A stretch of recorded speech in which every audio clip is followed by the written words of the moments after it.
Next up, we enter Super Nintendo World. Here we go. This is a really fun and really surprisingly large world at Epic Universe. This is also the only portal that you enter that takes you directly into an escalator. To the right, you can take elevators, so if you're needing to use an elevator instead of an escalator, it is right there for you on the right-hand side. But as you go up, you hear all the music that sounds like you're transitioning through the pipes, and it's really fun. It is a really unique experience coming in. At the top of the escalator, you will just have this whole world unfold as you come into Princess Peach's castle. So you enter Super Nintendo World via the castle, and there are some really great interactive elements in here, some pictures that move. You can already start to feel the blocking so that it feels like you are in the game. And as you step out and take a look at everything in front of you, it's truly breathtaking. I had to take a few minutes to just kind of take it all in.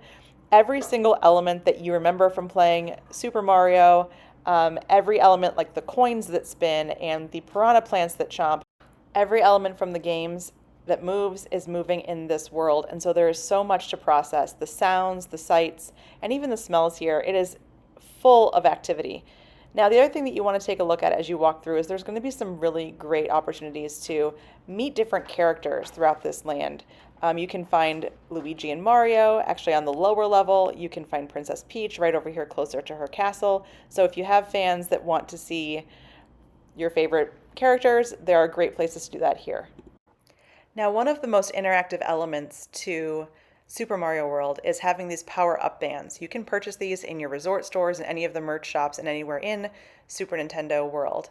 These are going to be things that you wear on your wrist, and it will allow you to interact with all of the different elements that are moving parts, such as the big yellow blocks, the stars, and there's a few other games that you can do exclusively if you have your power-up band. So this is a really popular thing. We saw tons of people enjoying this of all ages, and you can see a little clip here of some of our own agents giving it a try. Now, when it comes to shopping, you have so much to choose from, really across all of Epic Universe, and this is a peek behind the scenes in the biggest shop in Super Nintendo World.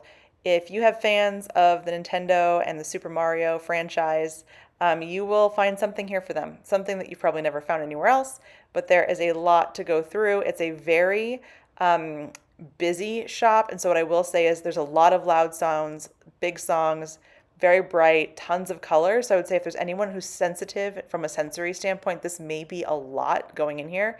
I had a little bit of sensory overload, and for me, it was just a lot to take in. So keep that in mind if you do plan to visit, that it can be a lot to take in, but also there is such cute merch here. They really did a great job representing all of the characters. We even have Rosalina, and we've got different types of headbands that have different characters like the ghosts. So things that you just wouldn't expect to find anywhere else, you will find here. Now for food, the one-stop shop that you want to go to is Toadstool Cafe. There are tons of great things to snack on there, lots to eat, lots to explore, and everything is themed to, as you can imagine, all of your favorite game moments. So definitely make sure that you stop on the lower level of this world to find Toadstool Cafe and enjoy some sweet treats. So moving on, you will see a tunnel that will take you into Donkey Kong Country.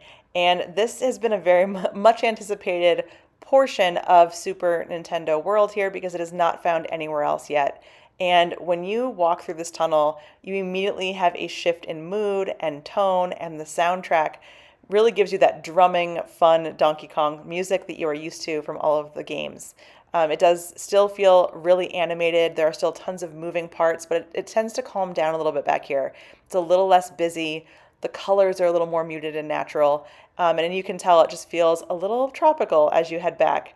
Toward the left, you're going to see Minecart Madness, which is a rock and ride. It will move you around a lot. It's a jostly roller coaster. Think of a minecart. It jumps the tracks.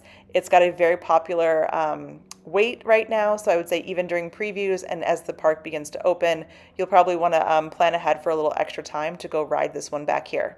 That is the only attraction that you'll find in this portion of Super Nintendo World. And as you're up toward the front of the park, you will have Mario Kart, which is very similar, Mario Kart Bowser's Challenge, to the one that they have on the West Coast. And there's also Yoshi's Adventure. This is a slow-moving kids ride on a Yoshi where you get to collect different eggs, and it's very tame. It's something that will give you great views of Super Mario World, and it is something that the whole family can really enjoy.